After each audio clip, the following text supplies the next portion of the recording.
It's summer, summer, summertime, which means that Coffee with Yvonne is on summer hiatus. But don't worry, I pulled some Coffee with Yvonne episodes from our archive. We have an archive, y'all, to keep you entertained all summer long. That means interviews from creatives and entrepreneurs who are changing the game in their industry or marketing magic episodes you may have missed. But don't worry, I put them back up on your timeline so you can stay up to date on all the things happening in the marketing and creative space. Coffee with Yvonne will return this fall after I finish being outside. After I finish being outside. I cannot wait to chat with you soon for the new season of Coffee with Yvonne. Okay, bye. This week on Coffee with Yvonne, we're going to do a little something different. Remember when I did that one episode about podcasting tips? We gonna switch it up again. And this time I'm gonna give you 5 things I wish I knew as a content creator before I started my journey, and sharing insights with you about things that I've learned over my Lord, how long has it been? 10 plus years in the content game, as well as a little bit of my story about how I ended up at the Paradise Season 2 premiere. Clock it, because I was invited. So grab your coffee and let's chat. And to be totally honest with you guys, there's no coffee in this cup. There's actually green juice, because green juice also is how I keep my skin besides genetics. Praise the Lord. Keep my skin, look how dewy fresh I am with no makeup. Just a little bit of eyebrow filling in, but no makeup at all. That's just me. But anyway, there's no coffee in this cup, but you're going to get all the energy like I had 2 cups today. Yes, you are. Yes, you are.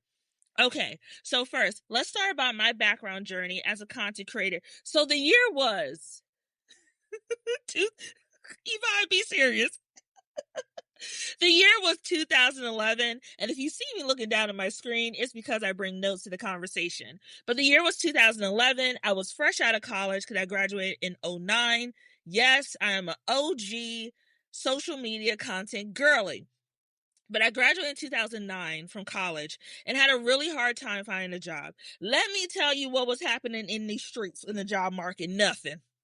Nothing was happening if you graduated from college at that time, depending on your degree. But for a lot of us, there was no real opportunities, right? And so I have my degree in art and art history with a concentration in marketing. I kind of created my own major because I saw like the shift that was happening in the industry spaces. Even though I started out as pre-med, we ain't going to talk about that. But eventually found my footing and did art and art history with a concentration in marketing. So graduated from college, had, good internship underneath my belt. And the track was from my plan, graduate, move from intern to manager and training program, because I was an intern in the federal government at the time. And at my mom's agency, actually, EPA, she actually got me that job when she was washing her hands. True story. And when the ELTs asked, what is Vonnie doing for the summer? She said she's looking for an internship, specifically in marketing. And they were like, she started on Monday. So that's how I got my internship. She got me the internship, but it was my job to keep it, which was very clear in our discussions. And the plan was for me to stay at EPA to then transfer over to the Smithsonian, because I really wanted to work in the Smithsonian on like the side of curation, programming, that side, like the marketing kind of space, more like the visual aspect. You are the visuals when it came to that side of the work that they do at the Smithsonian. And, also the plan was for me to go to grad school. I was accepted into Howard University to get my master's degree, and everything was on track till it wasn't. And I found myself without a job because they cut the program. I found myself in grad school and hating it, because I went to grad school out of the obligation of thinking I had to go immediately after college to get my secondary degree. And I went into a space where all the things I thought that gave me security, like having this, degree showing I have an education, having all these things that I thought I was ready to offer the world and into the workforce and being successful, was wiped away. And I found myself at a crossroad of either make excuses as to why you can't do something or you weren't able to do something, or make your own path. And it may take you a little longer to get there, but you're going to get there. So I started to blog, and this is after multiple rejections from places when I was applying for jobs, things that I don't want to repeat in full verbatim, but basically they didn't want me there because I was too Black. I wasn't the right fit. I wasn't what they were looking for, because marketing is still a very white centered space. And during the time period where I came out of college, it still was something that was unspoken, but it was there, if you hear what I'm saying. So after receiving rejection after rejection after rejection, and only finding the only job opportunities was like selling door-to-door Verizon Fios, which was a thing then, or working in high-end retail, I chose to go high-end retail because I was like, you know what? The plan is not, clear right now, but I'm going to trust God. I'm going to trust the gift that He has given me, and I'm going to trust where He's going to take me. I'm just going to move on faith. And everyone knows who has a belief in their faith and things like that. Faith without work is dead. So I knew I could have the faith, but God still wanted to see me put in the work. So while I was working retail, I networked. I, made sure to listen, and I started my blog. And this was very early in blogging. We were still very new and people were trying to figure out what this thing was. This was still around the time that Facebook was new. Instagram had just, was founded and was still finding its footing in the market. And I was essentially in a space that was still being created, no pun intended, created while I was in it, right? So during that time period of me being a blogger, I was working full time at Bloomingdale's, and I was looking into other career pathways that were centered around marketing. I applied for like the buyer program for Bloomingdale's. I did not get in, but for TJ Maxx, I did get in. I ended up not going because financially it was just hard for me to have to move to another state and not get paid for I think it was like a 3 to 6 month program for that time period to be part of this program that required you to be fully invested in it. So I turned that down. But while I was working, putting my blog together, I was receiving opportunities to work behind the scenes of like New York Fashion Week. And I talked about this previously on a prior episode with my good sis Bianca. Hey B. And it was just something that I knew there was going to be an end game to it. And I knew if I was smart and built my own portfolio, which blogging showed that I could write, that I knew how to edit. I knew how to use back end of programs like WordPress and, Blogger, Tumblr, things like that. I knew how to take photos. That was something that I don't think people realized early in the blogger, now content creation influencer game, was a skill set that a lot of companies needed, but didn't see the value in having the ability to take photos and being an editor of your own work. And over time, it shifted from me working in retail full time to I really was splitting my time between here in the DMV and New York. I found myself in New York darn near every other week at sometimes, and I was working shows. I was a assistant to a couple of people. I worked as a PR assistant for the Greater Washington Fashion Chamber of Commerce here in DC, where I learned how to do things like put together press releases. I work behind the scenes at shows. I interview people who were on Top Model, including Miss J and Jocelyn. Jocelyn, you remember Jocelyn, the Cha-Cha Diva? People like that. I did things like work as a fashion assistant, in which I helped pull looks for fashion and runway shows. I worked for shows that were for Macy's, for things with Essence magazine. I was doing all kind of things in the fashion space. And I also worked as a social media assistant. My first real job, really in the industry, for Leanne Farbs, who was at the time and still is, give her credit, one of the biggest beauty influencers in the space. She even had a collaboration with MAC to create her own eyeshadow line, and hers sold out darn near instantly. I was her social media person, and I helped her build her social media platforms for her channels. So I was often with her in New York, creating the content behind the scenes to document her journey during New York Fashion Week, including covering key events for New York Fashion Week, interviewing people like the people at Butter London when they first launched X, Y, and Z, going to Project Runway yes, I did Project Runway wrap parties and things like that, covering those events. So my journey as a content creator was never linear, but there was always a path forward, right? And that turned into me, because work with me here, there's a through line. that turned into me going from being the person who was working these runway shows in the fashion marketing and PR space to now me being asked to consult more. And in doing that consultation, I found myself more behind the scenes, being a strategist, which is what I wanted to do anyway in the marketing space. But I still was doing content creation because I wanted to stay sharp. And over time, when I shifted my blog, it first started out being called Step Into My Stilettos. Girl, what were you thinking? But it's fine.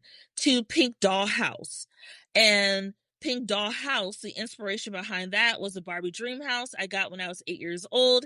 And I credit as the spark of my creativity. So I took the name Pink Doll House and turned it into Pink Doll House Marketing, which is my business. I started in 2017 with $1,300 from a bonus I received as a coordinator, and I still own today.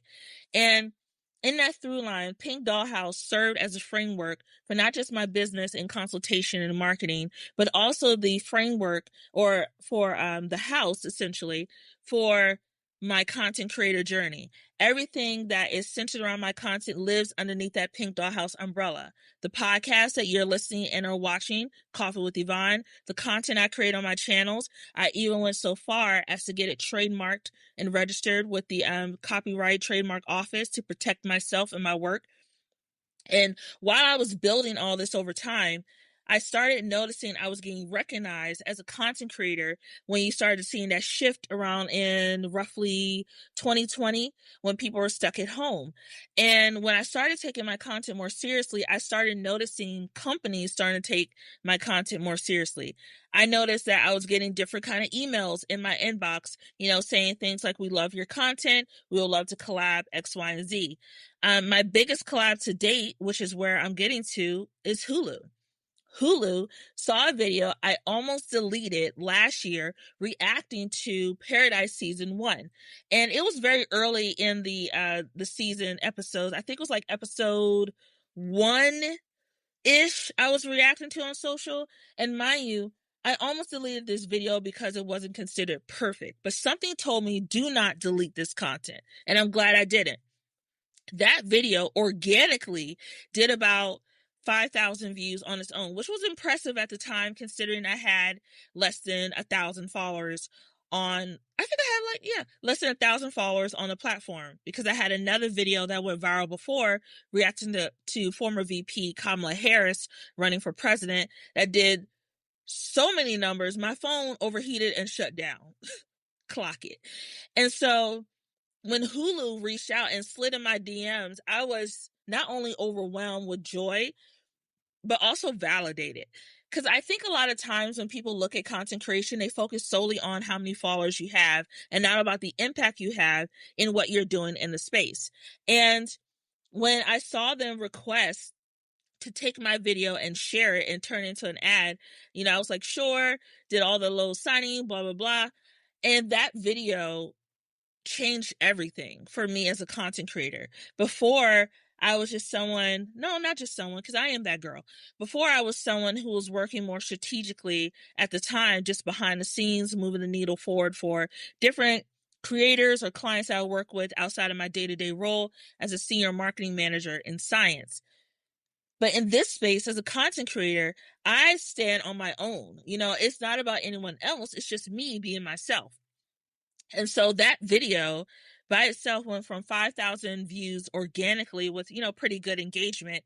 Engagement, by the way, you guys, things like bookmarks, saves, shares, comments, etc. Because I make sure that I am engaging with my audience respectfully. If you respect me in my comments, I respect you as well. I don't do back and forth. I don't. But engagement in an authentic way is very important to me. So that video ended up being picked up, like I mentioned before, and it did 5.2 million on TikTok alone. It was also shared on Instagram, and Hulu included in a carousel for popular videos reacting to the show. So my video was included with people like Kevin on stage, and I was just like mind blown because I never thought that my video, where I almost deleted, would turn into something like this. Fast forward. After working with Hulu on that, I was like, okay, that was cool. Then another video I almost deleted. I'm starting to see a trend here. Another video I almost deleted was a video of me reacting to Coleman Domingo's look on the Vogue cover for the Met Gala. That got picked up by Vogue as an ad.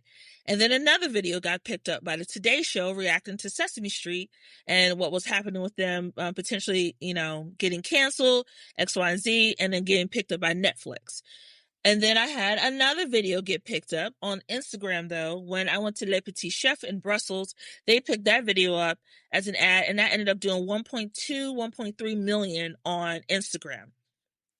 So I say all this to say, every single time I showed up as myself authentically, the videos do well. I'm not the type of person who follows trends. I'm not the type of person who will sit there and just look for things to react to on social media. I follow a formula for myself that works. The formula is lifestyle content. You're going to get a percentage of my life, not the full scope, because I like my privacy. It is marketing or creative center content in which I break down things that you may have seen on your social media timeline and may not be aware of, like the marketing tactics or the strategy behind it. For example, Cardi B's I Am Little Miss Drama tour, Kendrick Lamar, when he got the picked up by Chanel for being a beauty ambassador, I've reacted to that. I reacted to all different kind of things, breaking down marketing tactics behind them. And then, finally you might get it like a little behind the scenes or just my own like personal thoughts about stuff. A month ago, I was invited by Hulu to attend the season 2 premiere of Paradise. Before that, I was invited to join their content creator group specifically to get exclusive things related to Paradise before the general public. And I thought that was cool enough by itself. But getting the invite out to LA really did solidify for me that I am doing something right.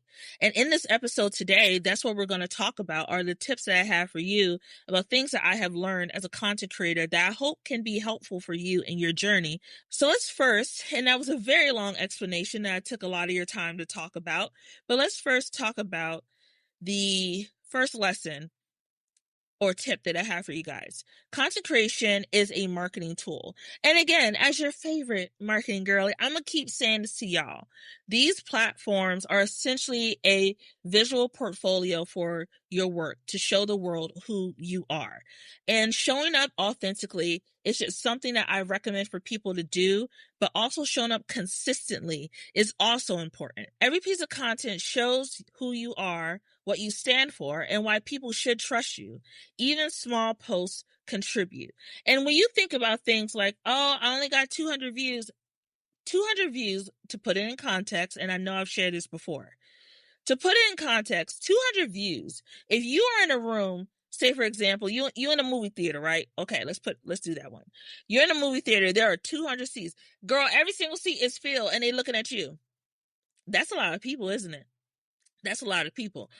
When you have content that resonates, even with 200 people, you still have some kind of impact.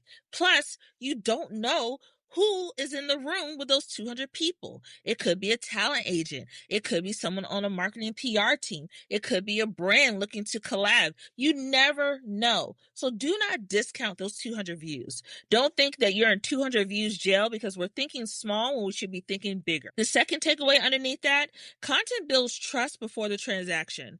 By the time someone considers working with you or buying from you, they already know, like, and trust you because of what you shared. Because content creation is not just about promoting what's on TikTok Shop or whatever affiliate link that you have. There's nothing wrong with that. It's also about building real connections with your audience. And by the time that you may be promoting or selling something, people just like you for who you are and may buy into it authentically because you recommended it. Takeaway number 3, strategy beats randomness. Posting without direction may get attention, but intentional content grows authority and leads real results. Remember how I mentioned how my content focuses on those different areas? I don't just hop on trends because they're popular or whatever TikTok wants to feed me of what everyone is talking about. I ignore those. I also ignore trending sounds because a lot of times, sometimes those trending sounds do not match my content. I'm not going to post something with a bunch of cursing for a restaurant I went to and I like the food during brunch. It does not make sense. Making sure that your content has a strategy to it. Making sure that there's consistency is very important. There are people like Alicia. She is a content creator, a former hairstylist. She still laid them edges, but a former hairstyler who's now a full-time content creator. She has her morning live chats when she talks about coffee, when she has coffee, when she talks to her audience. It is not a stick, it's who she is. She loves coffee, so she incorporates coffee into her content. Then you have people like Brittany. Brittany is a mom. She's a mom and wife of two. She's a cheer mom. She shares behind the scenes of being a mother, but she also shares the challenges and sometimes the days that are not easy being a mom. She shares her day-to-day life of being a cheer mom and going to competitions with her kids and being a wife and everything else. You know, there's my homegirl, my silk press slayer, Jazz. Jazz been doing my hair for Check Snell's 2 years now. Jazz always shows tutorial knowledge about caring for your hair, things about stereotypes associated with black hair, about hair, how black hair cannot grow, which it can, but she shares institutional knowledge she has because she is a master barber and a licensed cosmetologist and business owner. There are people out there who are doing the work. My good sis Bianca, who was on a podcast last week. Bianca, besides being an educated makeup baddie, Bianca is a beauty content creator. She has worked with countless brands doing recommendations and reviews and things like that. She has worked behind the scenes at photo shoots and fashion week and all that other good stuff. She is a professional makeup artist with 20 years of experience, and her content reflects that. These are people who are standing in who they are because it's authentic and it works. And while every single video they have does not go viral, there's a reason why brands keep paying attention. There's a reason why their audience is tapped in, and the reason why their content continues to grow, because people are clocking in for them, not for a product. They are clocking in for their content. Lesson number 2, or tip number 2, I can't keep up at this point. We're just talking right now. We're just talking. Followers don't equal impact. I'm going to say it again. Followers don't equal impact, okay? And I know y'all like, but I want 20,000 followers. I want 50,000 followers. Da, da, da, da, da, da. You can have that, boo-boo. You can have that. But if you have 50,000 followers and no engagement, what does that mean? What does it mean? Because I know some of y'all buy followers. I know that. And they're still going to clean up those bots at the end of the day, because after a while, the algorithm figures out you don't have no real followers, so they take those followers away. But we're not going to go there. So let's get into that first takeaway. Engagement quality versus audience size. A smaller, attentive audience who interacts with your content matters far more than a huge passive following at 50K versus 500. Which one do you want? The 50K who's not always engaged, or the 500 who tapped in? I would take the 500. I would take the 500. For that second takeaway, conversions tell the real story. The numbers do not lie. Because every time someone's like, I have 100,000 followers on this platform. Well, that's great. Can I see your metrics? Let me see those metrics and see what's really going on. And that's a lot of times when I find out what's going on. Because the metrics tell me everything I need to know. And those metrics are things like sales, their signups, DMs.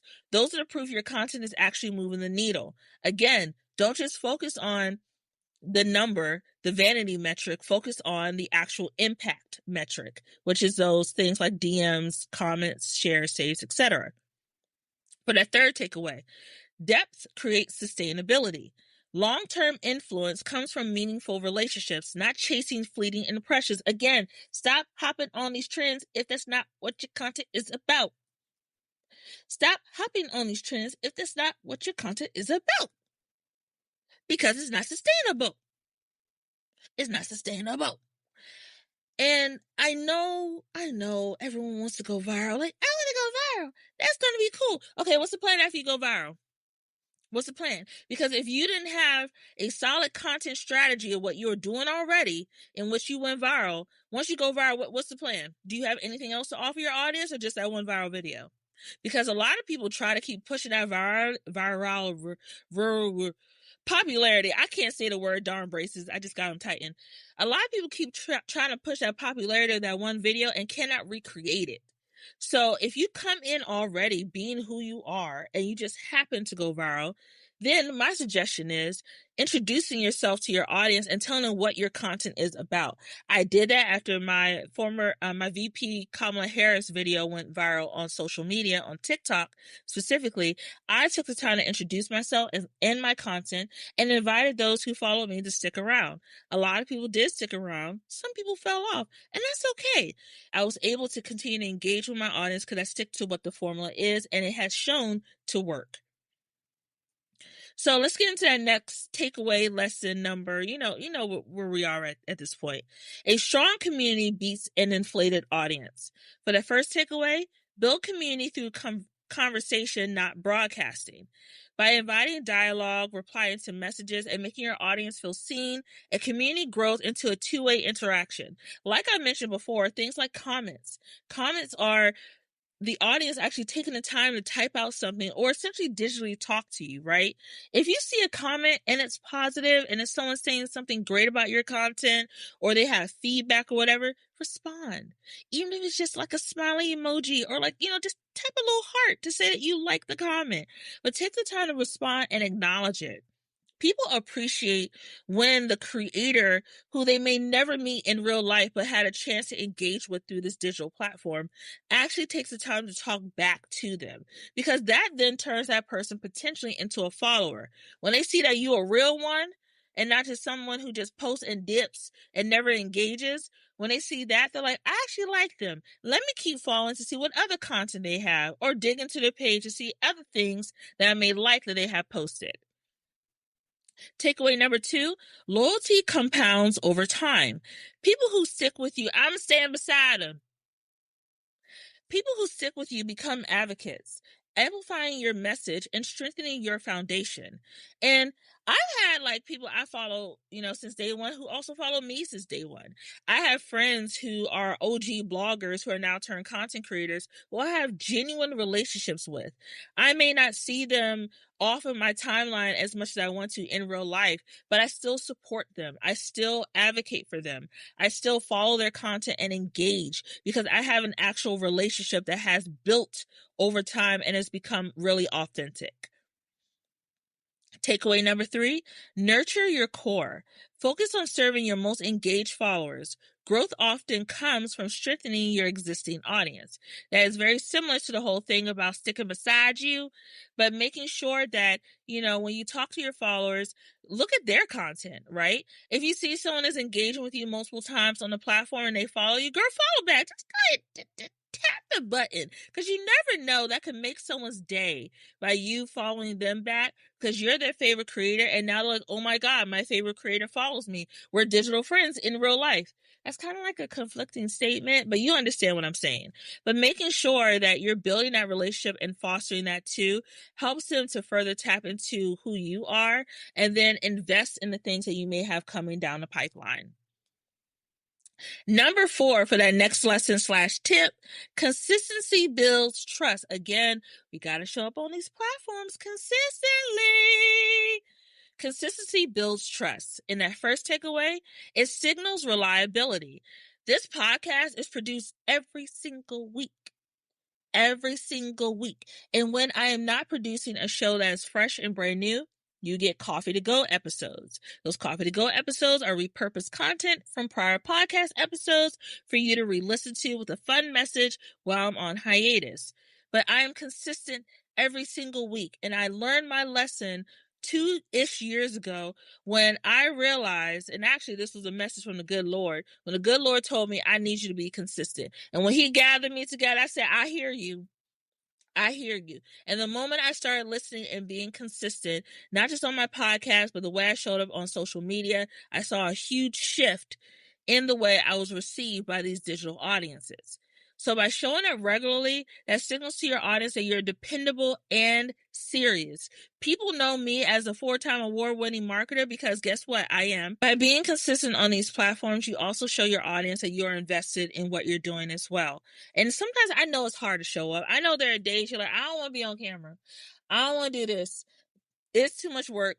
I don't have the energy. You think I don't be performing sometimes on camera for y'all? Sometimes I'll be like, oh Lord, I gotta talk about this.